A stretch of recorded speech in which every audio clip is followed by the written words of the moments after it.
Alors, il est présent parmi nous, plutôt en distanciel, mais c'est tout comme. Ce sont les joies de la technique, des studios dits virtuels, même si nous sommes dans le studio réel avec Lara à la radio. Eh bien, notre invité du jour, avec qui nous allons parler entre autres, des nouveaux vitraux de Notre-Dame, dont Lara va faire un rapide résumé des enjeux, et puis après on posera la question justement à l'invité de ce qu'il en pense. Eh bien, cet invité, je le salue tout de suite puisqu'il est parmi nous. Il s'agit de Paul Cadence. Bonjour, cher Paul, est-ce que vous m'entendez? Oui, je vous entends. Bonjour, bonsoir. Eh bien, nous vous entendons aussi, donc c'est parfait. Paul Cadence, alors pour vous décrire, c'est pas simple parce que vous faites partie de ces hommes qui ont plusieurs vies déjà, une très jeune, vous avez d'ailleurs arrêté vos études pour vous consacrer à la restauration de voitures anciennes, vous avez fait donc un atelier de carrosserie et développé votre activité donc de carrossier pendant 10 ans. Et puis, vous avez commencé à faire vos premiers meubles design, vos premières chaises, réalisées aussi dans un atelier. Vous êtes devenu donc designer, vous avez travaillé et proposé sur le marché du design un certain nombre d'objets. Voilà, vous avez vous êtes le premier designer belge de votre génération à être reconnu et vous distribuez vos créations dans le monde via des salons comme le Salon del Mobile à Milan. Et puis, eh bien, vous êtes aussi quelqu'un qui vous est intéressé à un moment donné à autre chose qu'au design, mais aussi eh bien, à la philosophie avec un parcours qui va d'Héraclite à Marx, en passant par Socrate, Platon, Aristote, Descartes, Spinoza ou encore Hegel. Eh bien, vous n'avez pas été le seul, je le fus aussi, et Lara aussi, dérangé, c'est le moins qu'on puisse dire, par les mesures prises durant la crise Covid, et vous êtes mis à écrire, vous avez eu bien raison d'écrire, ça soulage, votre premier essai philosophique, qui était Philosophie de la soustraction, aux éditions Les Impliqués, L'Harmattan, en 2023. Je suppose que ce livre, d'ailleurs, Paul Cadence, est toujours édité. Bien sûr, oui, oui. Donc on peut bien sûr se le procurer. Et il y a un certain succès sur ce livre qui vous amène à donner des conférences. Vous allez travailler entre autres avec le média Le Courrier des Stratèges qui vous offre une tribune, et ce pendant toute l'année 2024. Vous écrivez aussi des articles sur le média Le Banquet, de Juste Milieu, Rémi, c'est ça, de Juste Milieu, qui vous remarque. Votre deuxième essai aux éditions d'Ulysse Bleu, Philosophie du devenir. Et vous travaillez actuellement sur un troisième essai qui se titrera, L'intelligence universelle. J'ai envie de dire intelligence universelle contre l'IA, contre l'intelligence artificielle. C'est bien Ouais. ça? C'est très bien, parfait. Parfait. Merci. Eh bien, écoutez, Paul, on va peut-être écouter un instant la présentation par Lara de la fameuse polémique des vitraux tels que voulus mordicus par le couple Macron pour remplacer, je le disais, les grisailles du 19e siècle de Viollet-le-Duc qui avaient miraculeusement donc échappé à l'incendie de Notre-Dame, mais ils n'ont pas échappé aux ailes modernistes des Macron qui ont décidé d'offrir à Claire Tabouret pour 4 millions d'euros la possibilité de remplacer ces vitraux. Ils le seront probablement au mois de décembre. C'est l'aile sud de la cathédrale qui est visée, le lieu, je dirais, et les chapelles, les petites chapelles autour de la Pentecôte, justement, qui est la Pentecôte de cette fin de semaine. Et donc, des représentations qui sont censées être des représentations de la chute du Saint-Esprit sur la Vierge et sur les apôtres. Lara. Alors, d'abord, ce que je voudrais dire, c'est qu'aujourd'hui, notre société, elle est dirigée pratiquement par les médias sur ce sujet pour nous diviser entre ceux qui sont pour cet art moderne ou ceux qui sont contre. Il se trouve que dans l'histoire de Notre-Dame et des vitraux de Notre-Dame, il y a autre chose. Ça n'a rien à voir avec le choix du beau, pas beau. Donc, reprenons depuis le départ.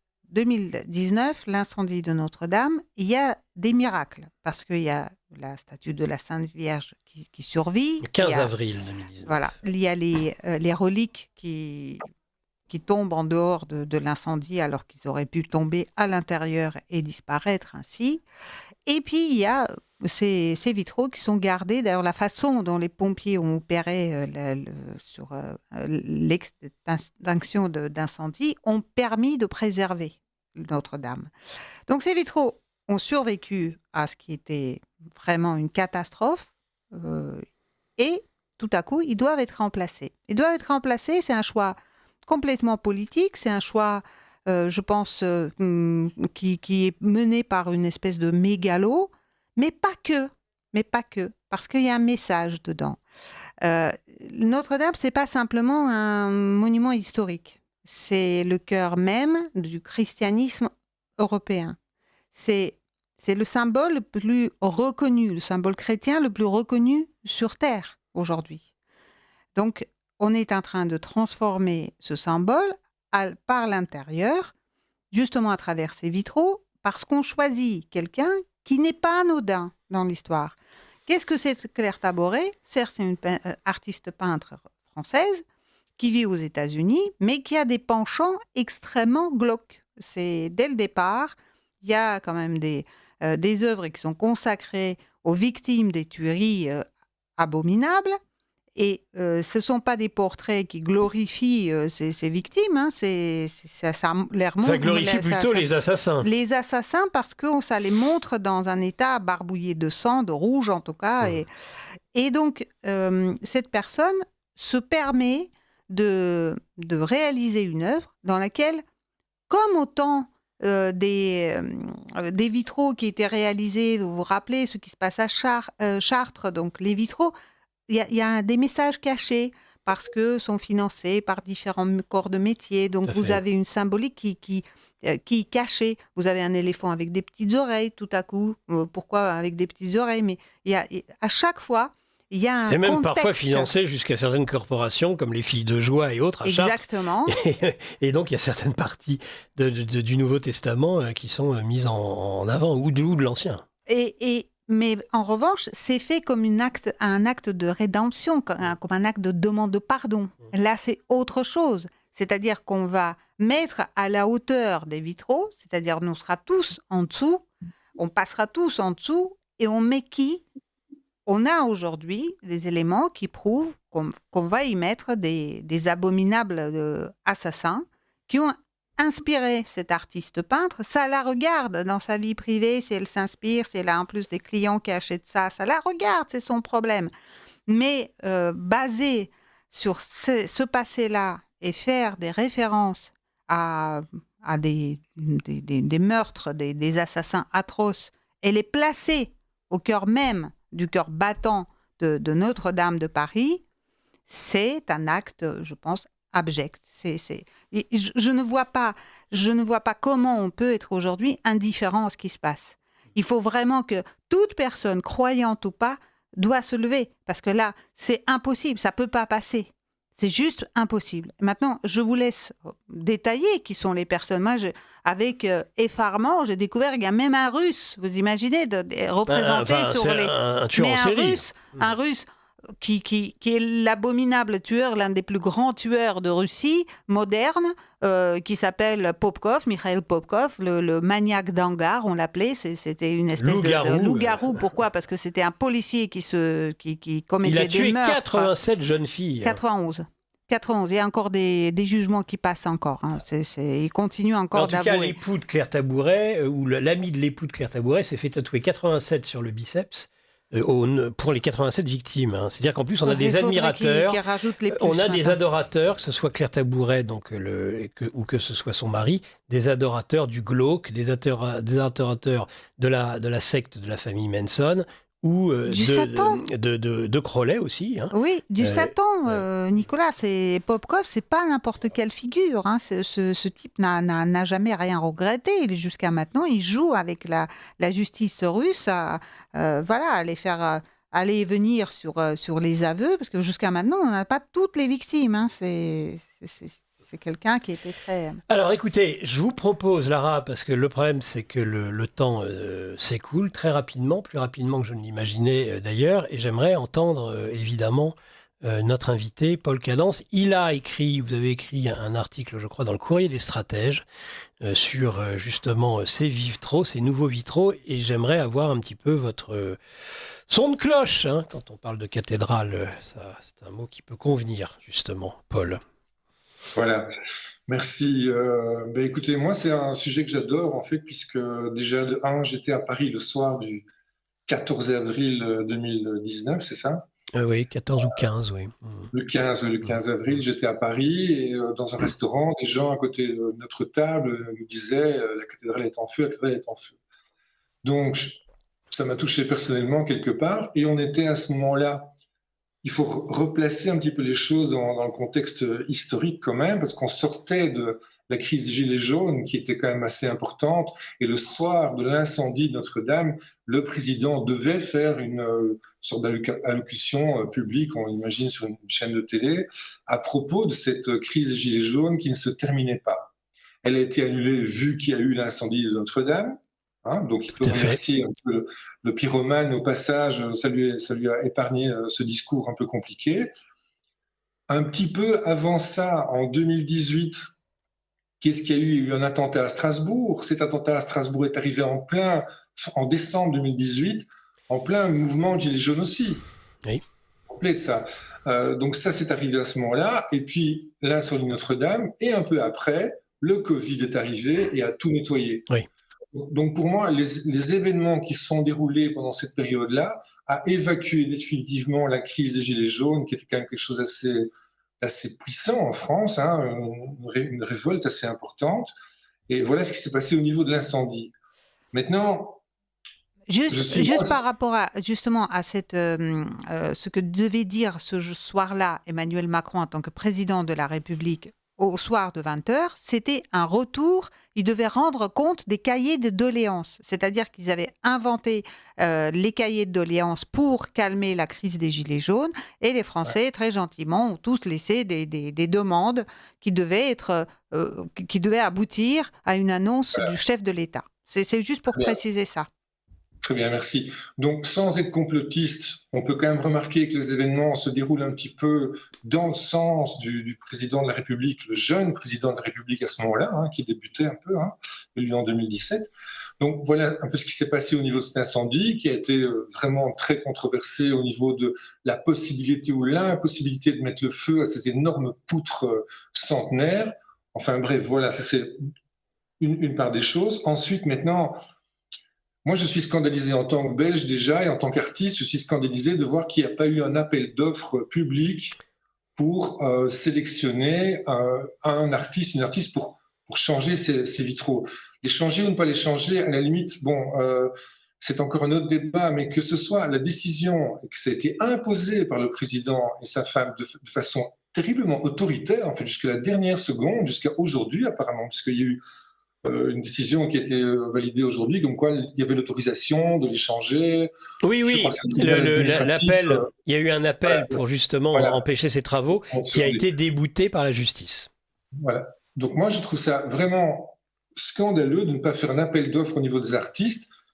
Ce qu'on nous dit, c'est qu'il y a eu 8 ou 9 artistes qui ont été sélectionnés à la base et qu'elle a été choisie. Oui.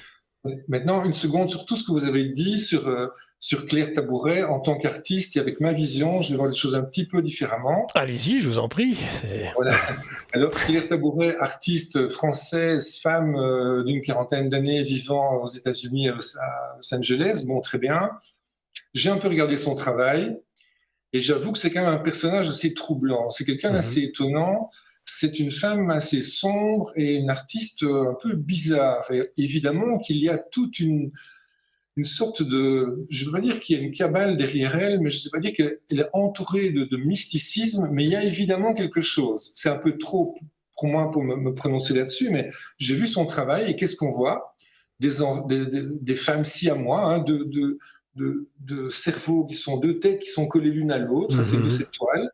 On voit des femmes à la bouche dont comme si le rouge à lèvres avait été dissipé, comme ça, éclaté sur les lèvres. C'est une vision un peu bizarre. Ouais. Il n'y a pas un sourire sur aucune de ces toiles, d'aucune de ces figures. Elle-même ne sourit jamais. Donc il y a quelque chose de très sombre là-dedans, de très triste, de très noir.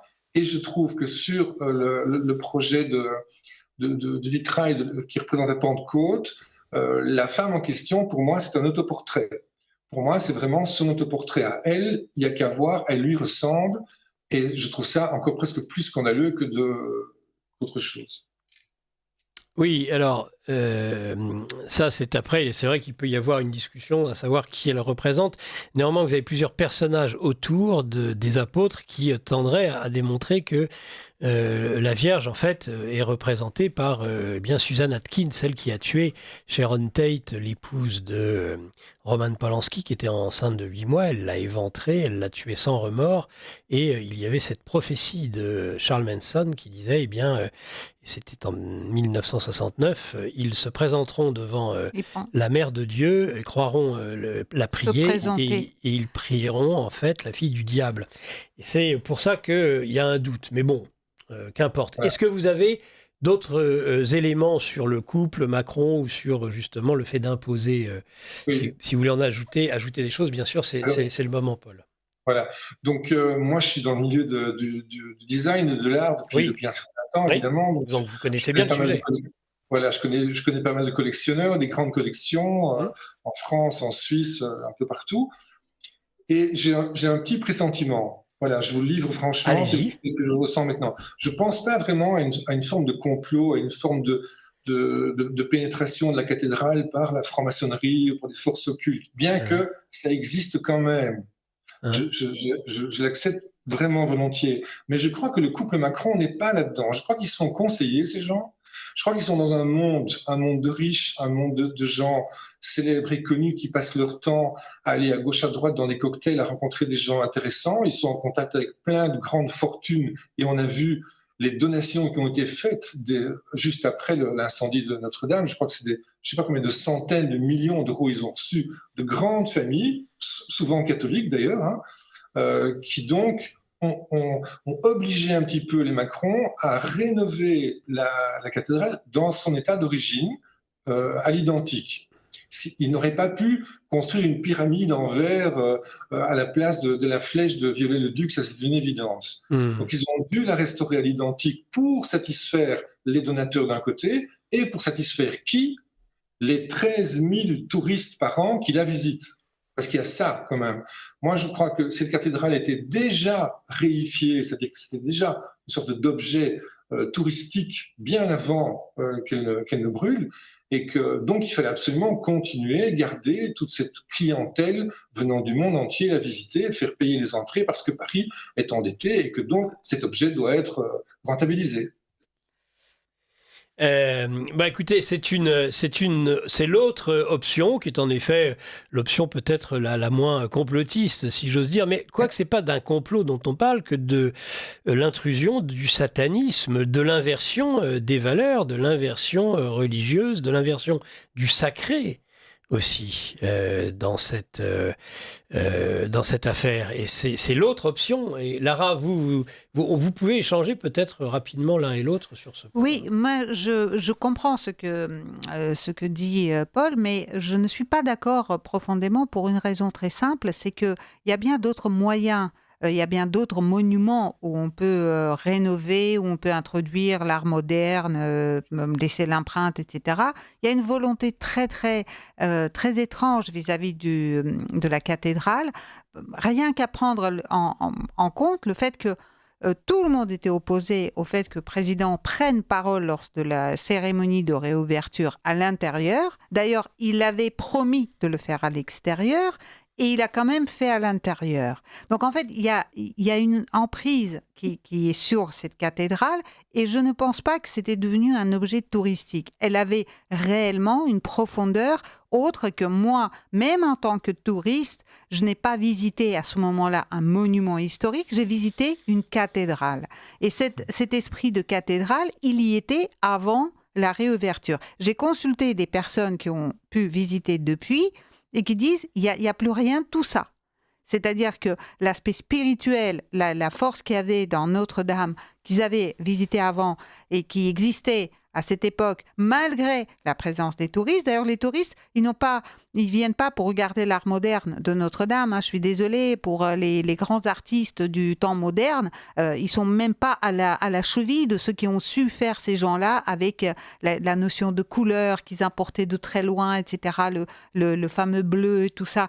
Non, je ne suis pas d'accord avec vous là-dessus. Paul, voilà, c'est pas grave. On a le droit de ne pas être d'accord sur Radio Courtoisie. C'est pas que je ne pas être d'accord, c'est que je ne vais absolument pas terminer mon explication. Alors allez-y. Allez-y. Donc il y a évidemment une volonté, et là je vais venir un petit peu à qui dirige le monde, comme ça. Alors parce que finalement l'un s'imbrique dans l'autre. Donc, il y a évidemment une volonté avérée de détruire l'Église, de la supprimer tout simplement, et ça se fait brique par brique évidemment. On voit des églises qui brûlent en France, ça n'arrête pas, c'est sans arrêt. On voit des curés qui sont lynchés, qui sont égorgés. Il y a un tas de choses qui se passent au niveau de l'Église. Oui. Pourquoi ?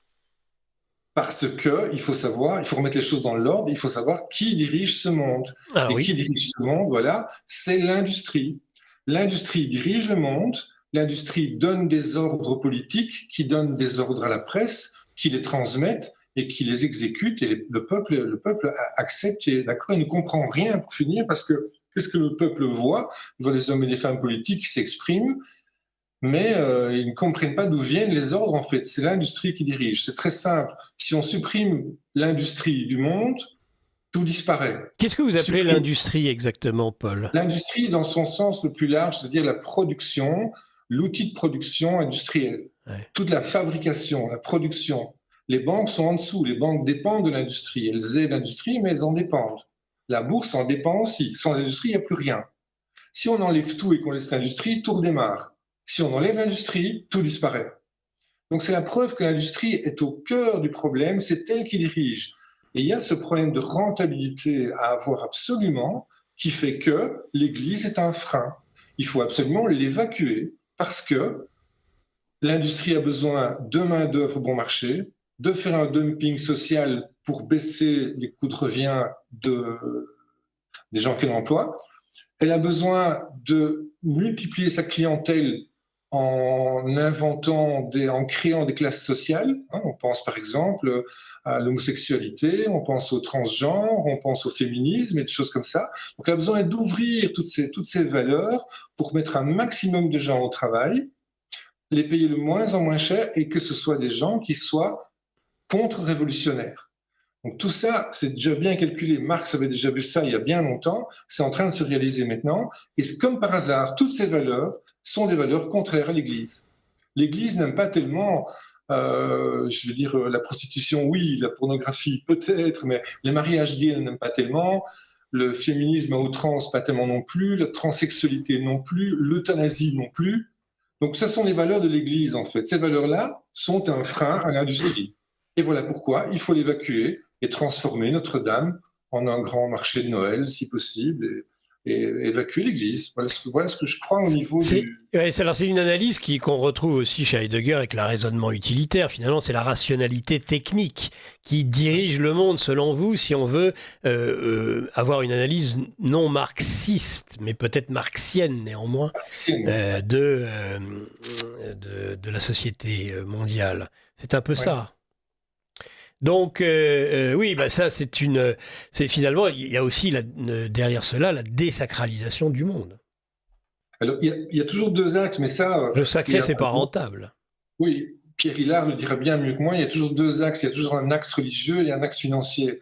Les deux sont liés, si on veut. Donc, ils fonctionnent ensemble. C'est pour ça que c'est très compliqué de comprendre la situation, mais l'axe financier, on va dire, quand même, dirige le monde, appuyé par un axe religieux qui lui convient. Et cet axe religieux est appelé à changer. Quel est l'axe religieux qui convient aujourd'hui à ce monde industriel, à cette rationalité technique ? Ils sont pris dans un grave problème parce que l'athéisme est un problème, si on veut, pour le pouvoir vertical, puisque tant qu'il y a un pouvoir vertical, on a intérêt à avoir des gens qui ont des croyances verticales en un Dieu. Ça les aide à faire confiance et à croire dans les gens qui les dirigent. Mais en même temps, une trop grande présence d'une religion est un frein parce qu'on la met au-dessus des dirigeants.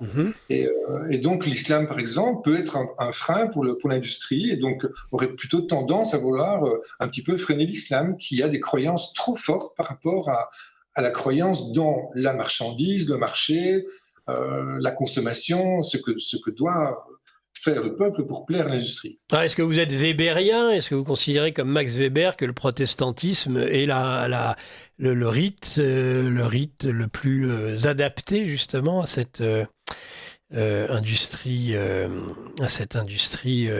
industrieuse? Oui, ça se tient, il faut vraiment faire attention, il faut lutter, il faut continuer à se battre, il faut refuser la destruction de l'Église. Moi qui ne suis pas spécialement croyant, chrétien, catholique dans le sens pur du terme, mais qui suis plutôt un panthéiste, c'est-à-dire que je suis plutôt spinoziste, c'est-à-dire que je crois que le divin est partout, est en toute chose de création, donc que la création est divine. Et donc j'évite d'avoir un dogme parce que le dogme m'empêche de réfléchir, m'empêche de comprendre le monde.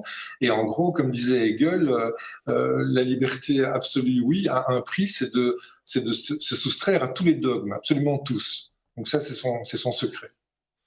Vous avez un auditeur qui, lui, est dans cette logique quand même des francs-maçons sur la cathédrale Notre-Dame. Il dit « Chacun à sa place et les vaches seront bien gardées, que la République maçonnique s'occupe de ses compas et que les chrétiens s'occupent de Notre-Dame. Laissons à l'avis des paroissiens le choix de changer les vitraux et pas à ceux qu'on peut soupçonner d'avoir allumé la mèche. » Bonne soirée, nous dit cet auditeur. Moi, je veux dire encore une chose, c'est que, évidemment, la maçonnerie a évidemment envahi l'Église depuis bien longtemps. Ouais.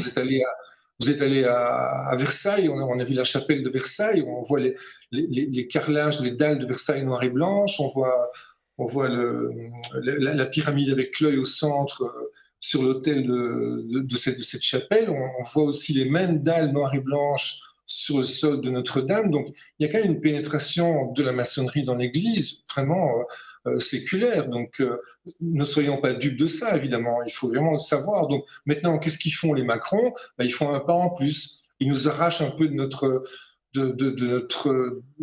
la beauté de cette magnifique architecture gothique, quand même.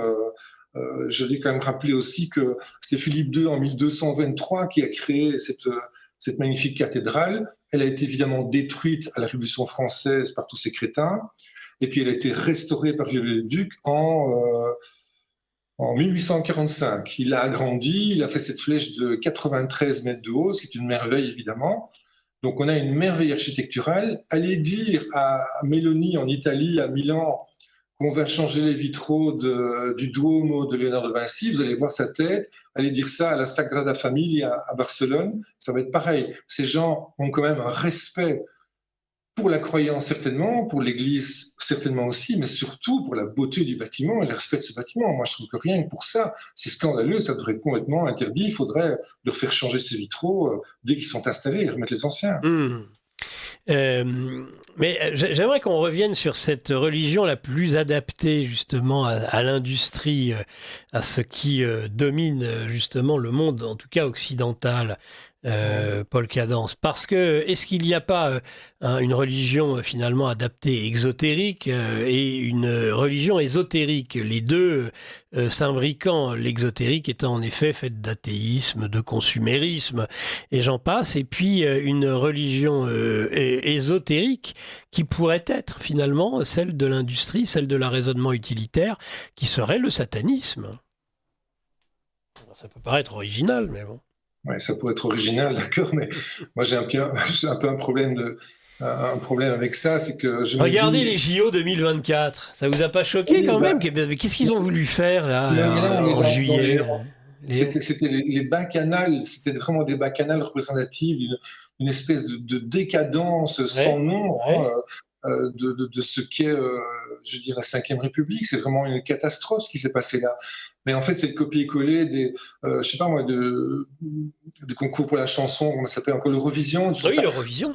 Tout est pareil en fait, tout est, il y a une décadence, une inversion, c'est-à-dire que ce qui était beau devient laid, ce qui est laid devient beau, voilà, et toutes les valeurs sont inversées, c'est normal, et ça c'est uniquement une chose, c'est l'industrie qui décide ça, parce que quand elle n'a plus rien à manger, à grignoter, il faut qu'elle grignote un peu tout, un peu comme un lion affamé. Quand il n'a plus rien à manger, il va manger son bébé, il va manger sa propre progéniture s'il le faut. Et c'est ça que fait le capital pour l'instant. On est dans une société qui est organique et tout se fait automatiquement. Et moi, je suis de ceux qui pensent que les hommes et les femmes ont de moins en moins de choses à dire et de moins en moins d'autorité et de pouvoir, et que ce monde organique travaille pour eux et se fait tout seul et roule tout seul. C'est ce qui se passe avec l'Union européenne. Moi, j'habite à 2 kilomètres des bâtiments de la Commission européenne, Oui. et je vois un peu ce qui se passe, j'observe bien, les gens, ils ont une idéologie, en fait, qui leur a été inculquée par l'industrie, parce qu'on leur a dit, on a dit aux politiciens, trouvez-moi des solutions pour que les gens achètent de nouveau des voitures, on n'en vend plus. Ah, on va faire de l'électrique, on va obliger l'électrique. Alors ça relance un petit peu, et puis ça se casse la figure quand même. Et puis obliger les gens à acheter des panneaux solaires, obligeons-les à accepter les éoliennes, etc., etc., etc. Parce qu'on a inventé un réchauffement climatique qui, entre nous, franchement, on l'attend toujours. Donc voilà, c'est l'industrie qui décide, qui donne ses ordres, qui commente. Et en fait, de religion, je pense que ce qui l'arrange, c'est une sorte de paganisme, pour finir. Une sorte de... Oui, on est les gentils, hein, c'est le noachisme, l'arche de Noé. Là. Pour finir, c'est ça qui arrange l'industrie.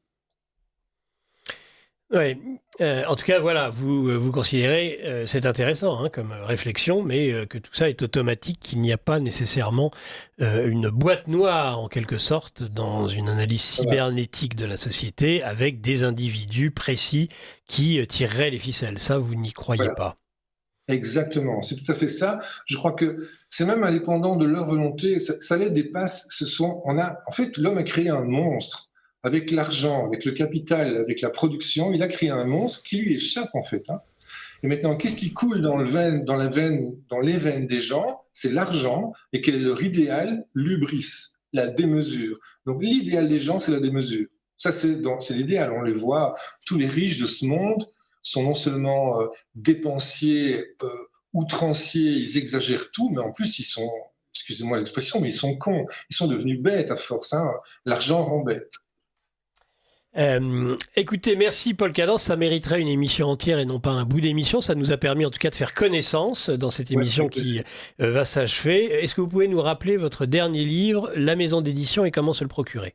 Oui, voilà. Donc c'est Philosophie du devenir, édition du Lys Bleu, et il est partout sur toutes les plateformes, Amazon, Fnac, librairie Logos et ailleurs. Et le livre précédent? Philosophie de la soustraction, voilà.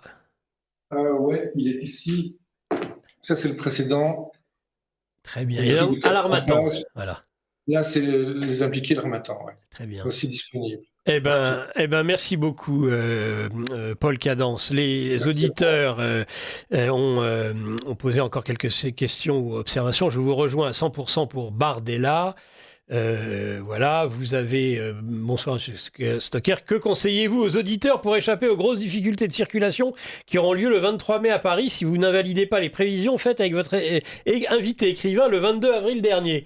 Eh bien écoutez, faites comme vous le voulez, moi je ne serai pas à Paris le 23 mai. Voilà ce que je peux vous dire, chers auditeurs. Voilà, beaucoup d'autres questions, on a fait le maximum, mais c'est fini, voilà, on m'explique que c'est terminé, donc merci Lara pour votre participation. Merci Nicolas, merci Virginie, merci Paul. Merci Paul Cadence encore pour votre participation. Et puis à Virginie, passez une excellente soirée. C'est trop court, 1h30, c'est trop court, chers auditeurs de Radio Courtoisie.